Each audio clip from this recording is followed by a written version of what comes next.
Heal Mickle. There is no day of learning today, so everybody can go home. The Shalish Shudis this week is sponsored by Rabbi Benjamin and Barbara Yasger in memory of his getting the honor of Chassan Taira. And honor our cookie sponsor. And we honor our cookie sponsor. Who's our cookie sponsor? Was anonymously sponsored. Well, we can't honor an anonymous party. Okay. Bobby. Shmuel is our cookie sponsor. Okay, and we have in mind Yossi Chaim, who apparently is ill, and that our learning should be a schus for a refuah shleima. Okay, we've been discussing, as you will recall, using words to make a change in status of something, to make it a forbidden to you, or to make your thing forbidden to him, or put it in a chayrim, or to make a shvua. And we had a machlaikis, perhaps between Reb Yehuda and the Rabbanan, as to a yad, how much detail you had to go into. Rav Ashi tried to say that Reb Yehuda only is machmir on Gittin because of the severe implications, but in other cases he might be moded to the Rabbanan, and we disproved that, and Rav Ashi was moded that Rebbe Yehuda is always machmir. He goes like the Rabbanan, and Rava goes like the Chachamim. Now we're going further, and we will in the next, we're on Vav Amid Aleph. We will in this stuff introduce some other circumstances in which your words affect the change of something. One will be designating an animal as a korban. One will be being Makadesh a woman. And one will be designating a portion of a field as Peya. In what? Peya. In all those cases, a verbal statement makes a change in something, and there is a technical, formal way to do it. But as we've learned, Yadayim are just as effective as the formal text would be, and the machlokes will continue as to the degree of specificity required by the yad. So we will pick up on line 2 of Vav Amid Aleph, which is what we're up till now. We said that Gittin is much more severe, okay? But maybe Abaya would argue that Reb Yehuda is less stringent when it comes to Shavuos and Nidarim, etc. Okay, Meisvei, they challenge that. Hare hu alai. If I say, or if one says, this object or this animal is to me, okay? That's all he says. Hare hu alai. We infer that to mean that he's making a chayrim on it, and it's usher to him. Mipnei shehu yad lekorban.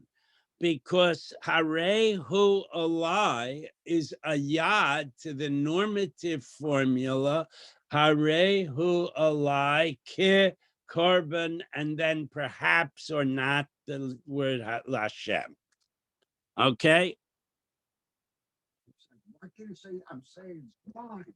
He could say whatever he wants, but this is what he did say.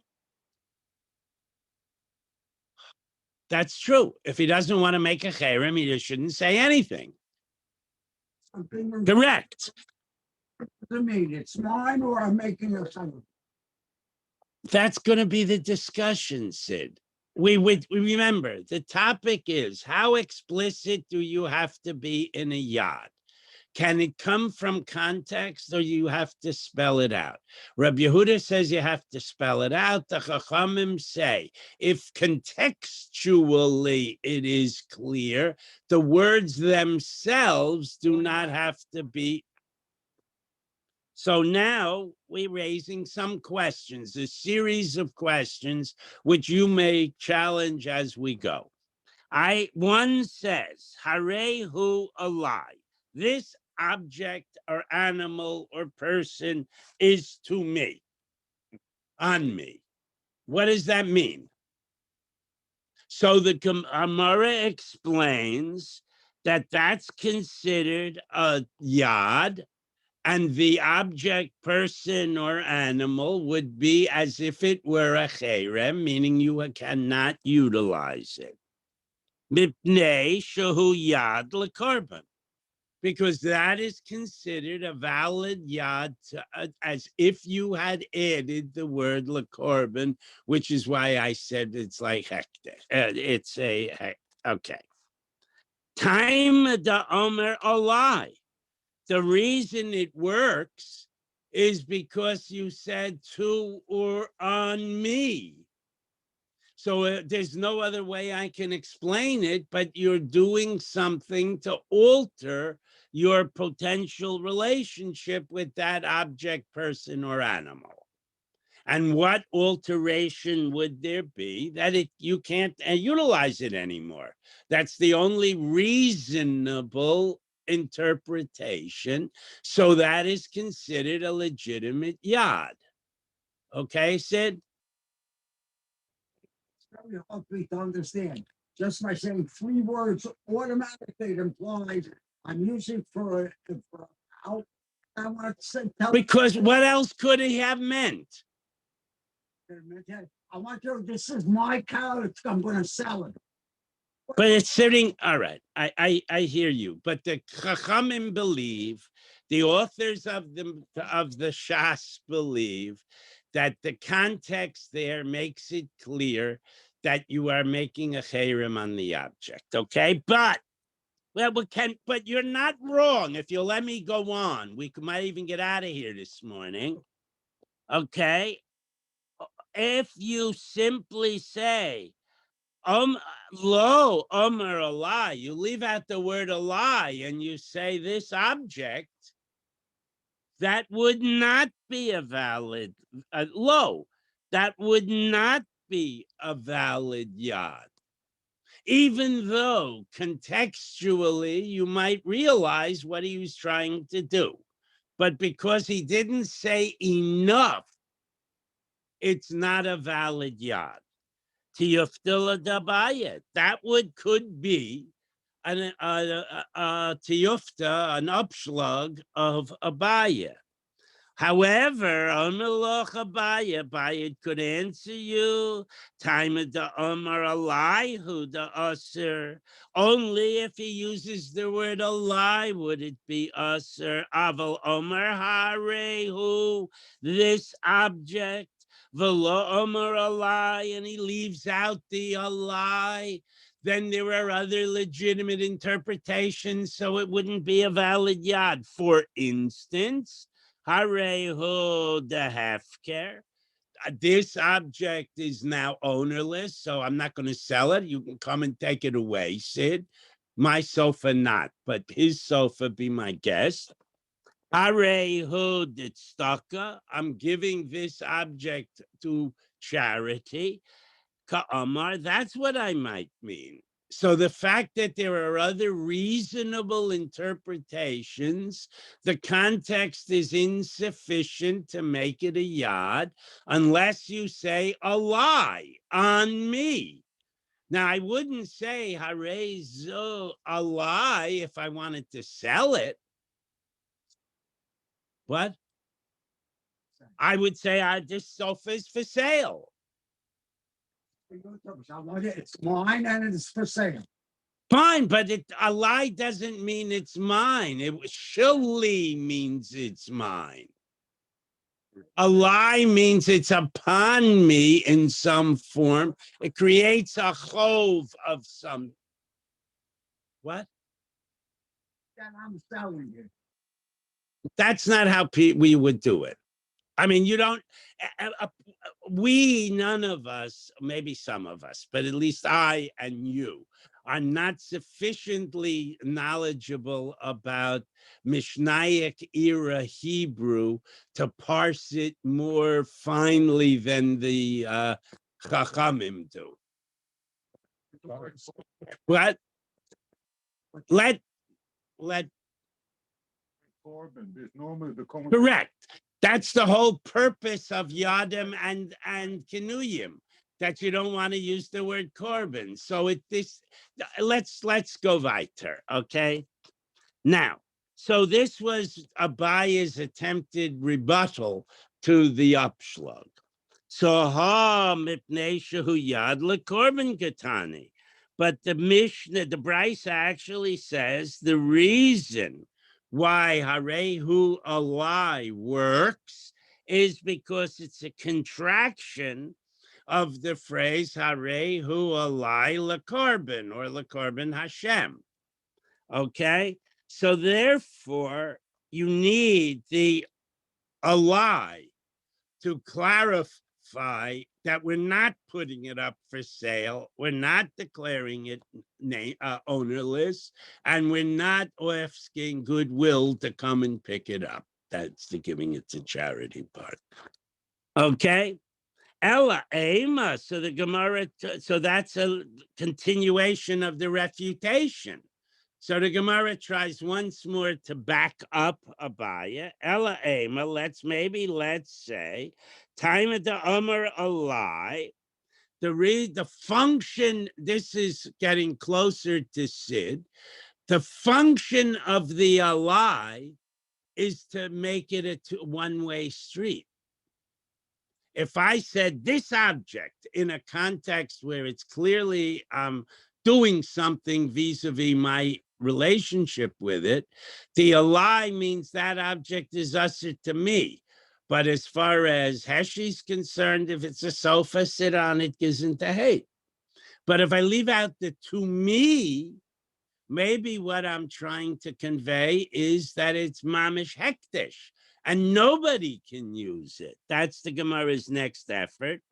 Hu aser v'chareru muter. By using a lie, I am forbidden to sit on that sofa, but Heshi can sit on that sofa. Aval Omar hareyu, this object, Shneim asurim, maybe that's the case. Dilma harehu hekdesh ka'amar, maybe he is sanctifying it and nobody can use it. So Meisvei, now a new challenge to Abaya. Hare zu chatas. I say, this shepsel is a chatas.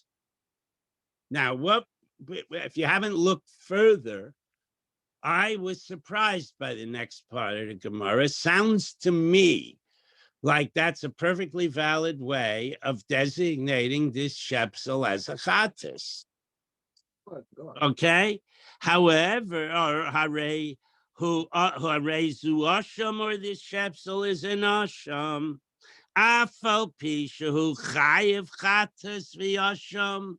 Even if the speaker is actually mechuyev to bring a chatas or an asham, la omar klum, his statement is meaningless. However, hare zu chatosi, if this shepsel is my chatas, hare zu ashami, this shepsel is my asham, im hoya mechuyev devarav kayamim. If I have the obligation to bring a chatas, now there is no possible misinterpretation. So the reason why, according to the Ran, the reason why it's my saying that's a chatas is I haven't made it my chatas and I have no right to make a chatas for Alan. So I haven't been specific enough. This is like an upslug on Abaya who says that even if it's not specific, if you can figure out from context, that's good enough. So I know that you did an Avera, and I know you designated this Shepsel as a Chattas. I could probably figure out from context that you're not talking about my Chattas, you're talking about your Chattas. But it's not good enough. That's an upslug to Abaya. According to based on what you said. The Abaya. No, it's not specific enough. Okay, so there too. Here's what Abai is going to say. Abai is going to say the only reason you said that's not a valid chattas is because you hold like Reb Yehuda. But if you held like the Rabbanan, there'd be nothing wrong. That would be fine. And picks out a behemoth, that's not good enough. What's he doing there in the first place? Maybe he wants lamb chops. Amar lecha Abai would answer, Hamani, who are we reading? Who is the author of that brisa? Rabbi Yehuda, that's like Rabbi Yehuda. So Rabbi Yehuda, now we've expanded Rabbi Yehuda. Before we tried to say that Rabbi Yehuda was only machmir with regarding a get, but with regarding other things not. But now we see Rabbi Yehuda was machmir even on picking an animal for a korban. So perhaps we now have to realize that Rabbi Yehuda is machmir across the board. And Abaya was wrong earlier when he said my words actually go even according to Rabbi Yehuda, because all he's talking about is a get.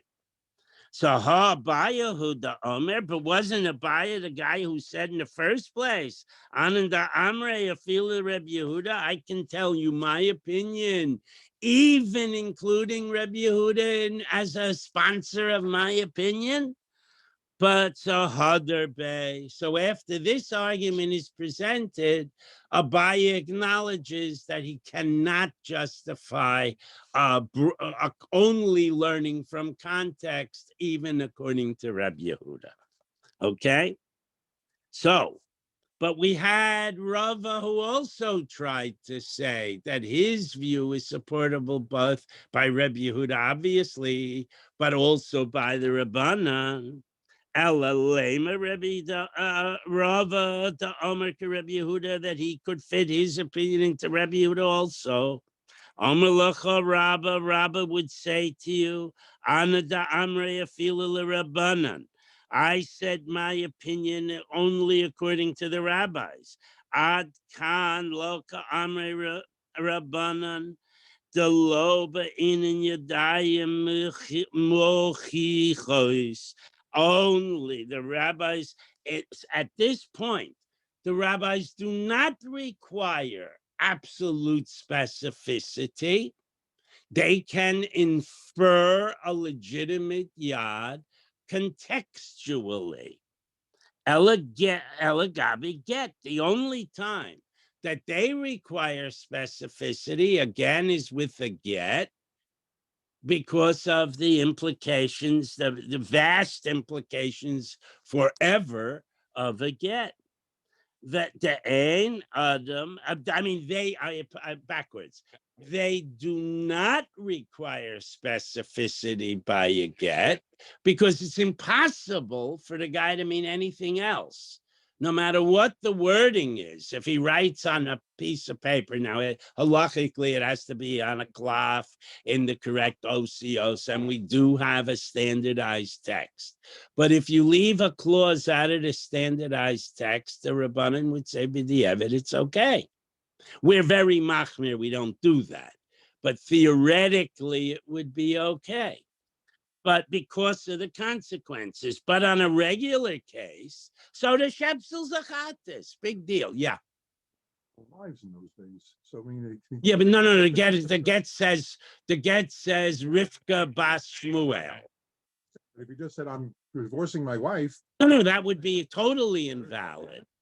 No, that would be totally invalid clearly, but leaving out the clause, and I'm throwing her out, and I'll have nothing to do with her in the future. You leave that clause out, two clauses out. Symphony of Kratos and Osher Blorat on Yom Kippur, Kratosi or Visi Poshati. They put it into the singular, into the. Correct. You're not going to get away with Kratos. Yeah, but okay. All right, fine. Good. Okay, let's go weiter. Okay. De'ein Adam Megoresh es Eshes Chavero. Who else are you going to divorce but your own wife? You're certainly not going to give a get to somebody else's wife. Turn a page. Okay. So now we've discussed whether or not you need be specific verbally with regard to a korban, with regard to a shvua or its corollaries, a cherim or a neder, and with regard to a get.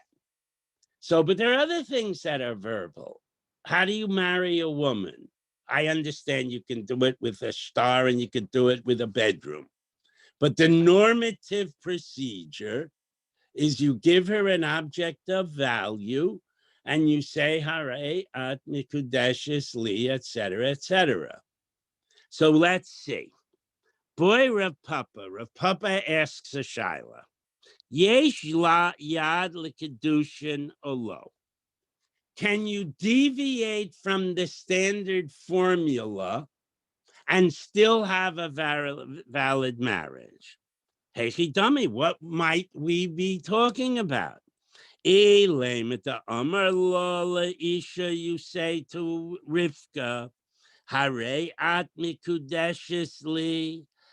I behold, but I am betrothing you to me. That's how they translated. I'm taking you and making her separated from all other men by coming to me. V'omer lechaverta, and then you say to Abigail, who's standing right next to her, Vietnami, and you too. Okay, so contextually, it's absolutely clear that you want to marry both of them and you're a cheapskate. You don't want to pay for two weddings, right? So, Pshita, that's what? Oh, okay. Pshita, that's absolutely obvious. How could you even question that? Hainu Kedushin Atzman. We gave He it. had to have given her an object, and there had to have been to aid him. Okay? And to aid him, so it's a. Correct. Correct. However, Hare Kedushin Atzman, that's a perfect Kedushin. That's Kedushin in and of itself. Ella, so let's alter the case a bissel. Ella kiganda amar la leisha, you say to the first woman, Hare at mikudeshes li, behold, by this gift you are sanctified to me, you're mikadesh to me. V'omer la lechaverta, and then you say to the other one, Va'at. And what about you? How I could interpret that a few ways. You too, or what about you? Or would you be interested? Va'at, it could be a question mark. No. Okay. And you, well, all right, fine. The Okay, so me Amrin, that's not the Gemara doesn't entertain that. Me Amrinan Va'at Nami, that you mean that she's also now married to her, and again, you gave her something of value, clearly. But let's think about it in modern times. The wedding ring is supposed to be absolutely unadorned of precious metal. It could be a $20, $25 circle of silver. But the engagement ring, at least in my family, has to be a 1-carat solitaire. So the wedding, I can give you a gift, man to woman, and it's not a marriage. It's only some, a friendship ring or an engagement ring. So is at good enough? Me amrinen at nami Omer lo lechaverta, v'tafsi bo kedushin lechaverta, that's good enough. And now that marriage is also a valid marriage. Dilma, or perhaps the at chazi. Are you interested? Omer lo lechaverta, v'lo tafsi bo kedushin b'chaverta. So, or it's simply like a question on his part. Would you be interested in being wife too? And it's certainly not a valid marriage. So now the Gemara takes a little side excursa and it says, is this really a problem for Rav Papa? Me, boy, Layla Rav Papa, vaha. Mid'ama le Rav Papa la Abaya. Is that really a big problem for Rav Papa? Here's what Rav Papa says to Abaya. Mi saver Shmuel yodayim she'en malchichos. Is Shmuel across the board of the opinion that you do not need to spell out yadim if you can figure out what he means from context? Dahaven yadim miklal, the sphera leila of Papa, v'yesh yad l'kedushin, that and Shmuel goes so far as to say that this yad, if you could figure out he means to marry her, is good enough to be valid with Kedushin. Okay, so chada migoy my desfira le Shmuel. So he says it's really like a double question on Shmuel. Does he say it across the board, and does he extend it to Kedushin? And that's what he's interested in. So Amalei Abaya, boy Rav Papa. So that's what he said to Abaya. Boy Rav Papa, yesh lad lepeya. Now Rav Papa comes up and he says, when it comes to peya, that's designating a portion of a field as for, I can't harvest it, but anybody who's poor can come and cut for themselves to eat. Okay? Can I use a yad for that? Oh, and yad lepeya, or do I have to use a formal construction to designate areas peya? Hey, dummy, what would be the case? Elamida Amar Haden Ugia Lahave Peya Vahaden Nami. Okay, Hahi Peya. If I were to say the corner on this side is Peya and that one also. So the Gemara says that's not a yad. Peya ma'al yasilhi. That's a perfect Peya. You said you made it absolutely clear that what you're talking about. I need him for nothing. You said that corner's Peya and that one also. So that's perfect Peya. Ki boile. What would be a case where I might wonder what you meant? Kevin da Amar Hadein velo Amar Nami. That corner's Peya. About that corner? Maybe not. Maybe yes. It's inconclusive. So that could be what we're asking. Velo Omer Nami. He didn't add the word Nami Mai. What's the rule now?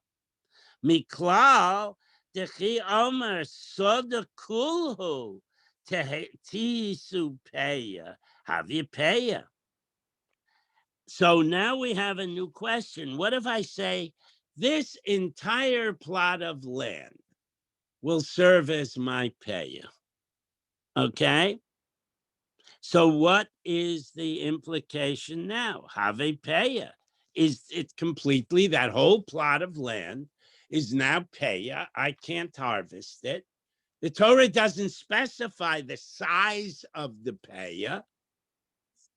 It's the four corners. Okay, so what if I am generous and I give everything between the four corners too? That the Gemara just said, that's fine. What?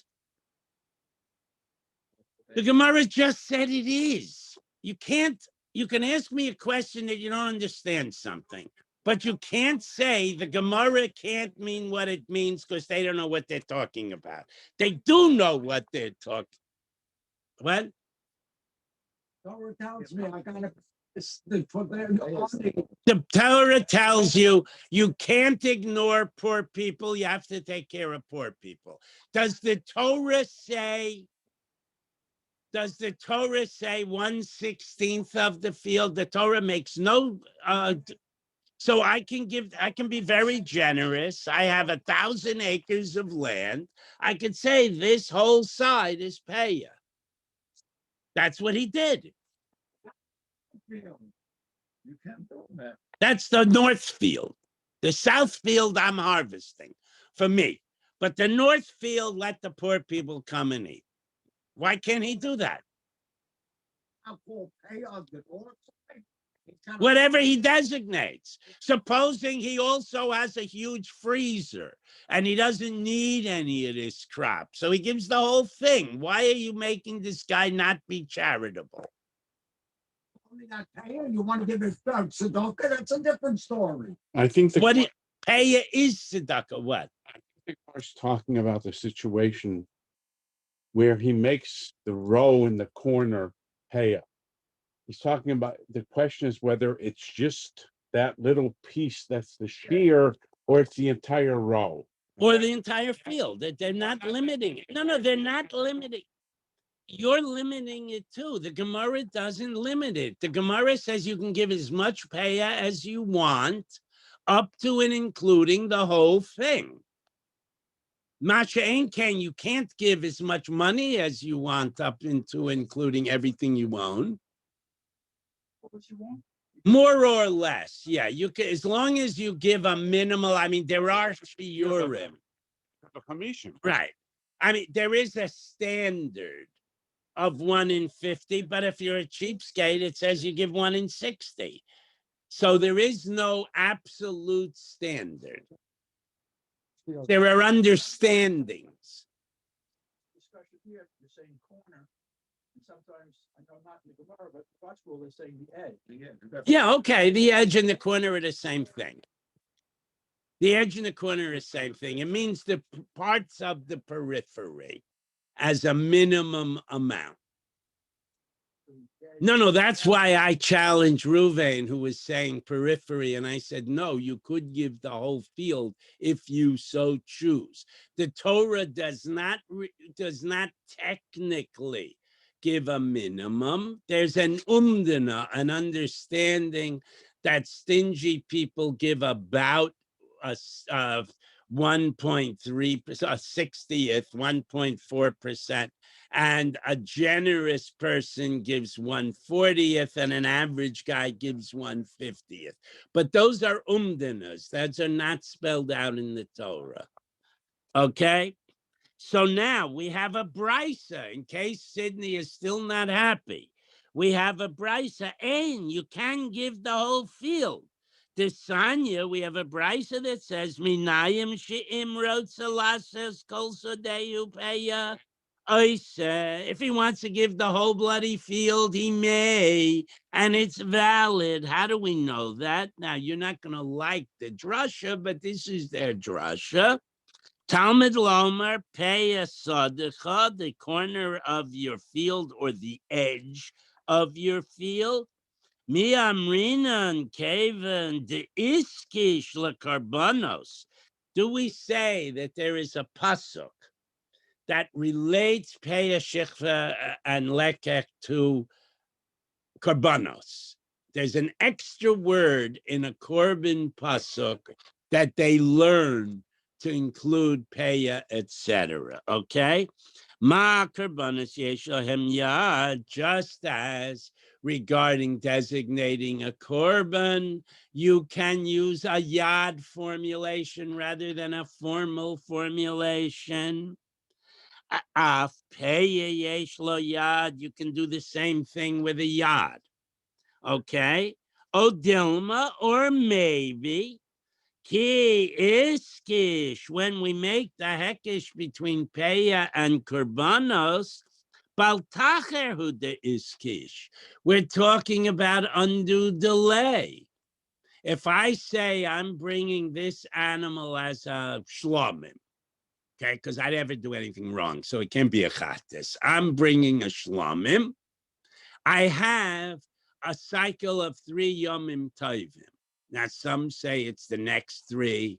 Some say it's in order from Pesach to Sukkot. But whatever the ruling winds up being, there is a time limit for my bringing my korban.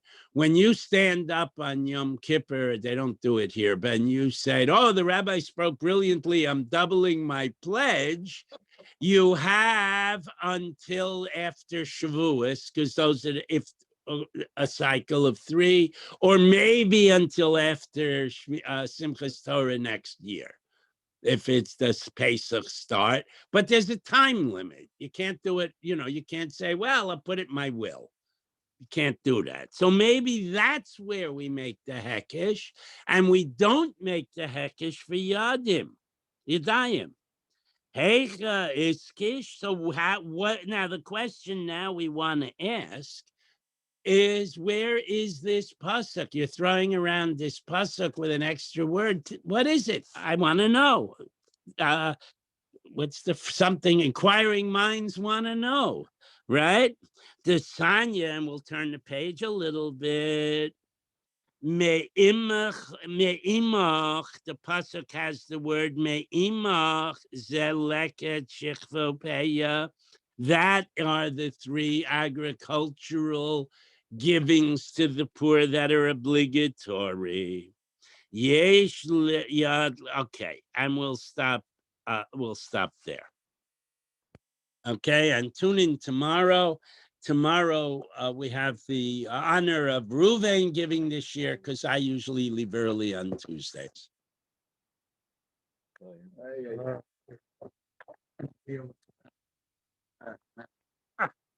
And Sydney, be nice to Ruvain.